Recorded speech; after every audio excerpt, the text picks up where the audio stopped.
Hello friends, welcome to my YouTube channel solve with me.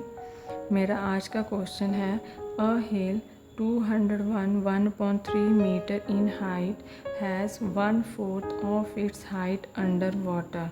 So what height of the hill is visible. सबसे पहले इस question में एक चीज़ को हमेशा याद रखना, कोई भी क्वेश्चन अगर आपका फोर्थ मतलब उसके फोर्थ पार्ट या थर्ड पार्ट या हाफ में आता है तो उसको हम हमेशा मल्टीप्लाई करेंगे, कभी भी प्लस नहीं करेंगे। So start the solution. So height of the हिल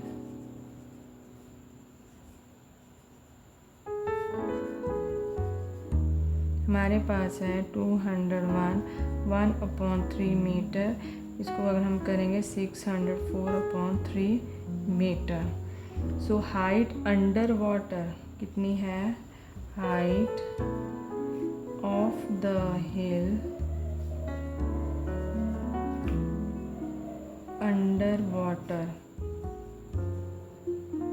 कितनी है? 1/4। मैंने आपको स्टार्टिंग में ही कहा था, अगर कोई भी क्वेश्चन आपका पोर्शन में आता है जैसे 1/4, 1/6, 1/5 कोई भी आता है तो उसको हम हमेशा मल्टीप्लाई करेंगे।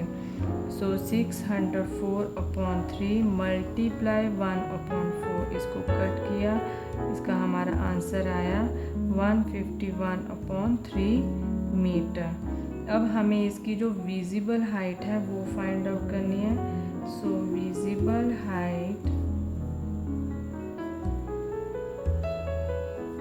ऑफ द हिल वो हमें फाइंड आउट करनी है। सो आएगा जो उन्होंने हमें हाइट दी हुई थी 604.3 माइनस 1 जो अभी हमने ये फाइंड आउट किया 151/3। अब हम इसको सॉल्व करेंगे, एलसीएम हमारा आएगा 3। सो 604 माइनस 151 इज इक्वल टू 453/3। इसको कट करा 151, जो हमारी एक्चुअल जो उसकी विजिबल हाइट है वो आंसर आया हमारा 151 metre.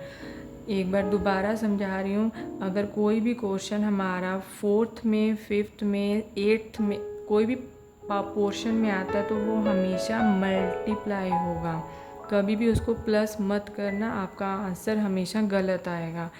Fourth so actual height हमारे पास 604.3 मीटर जो उन्होंने दी हुई है, उसका 1/4 पार्ट वो अंडर वाटर है। सो उसको हम जो उन्होंने हाइट दी है उसके साथ उसको मल्टीप्लाई करेंगे। सो उसकी आंसर आएगा 151.3। अब हमें उसका विजिबल हाइट फाइंड आउट करनी है, तो जो उन्होंने हाइट हमें दी हुई थी और दूसरी जो हमने फाइंड आउट करी है तो हम इसको माइनस करेंगे। सो 604.3 माइनस 151.3 एलसीएम लिया, इसको सॉल्व करा, जो इसकी विजिबल हाइट है वो हमारे पास 151 मीटर आई है।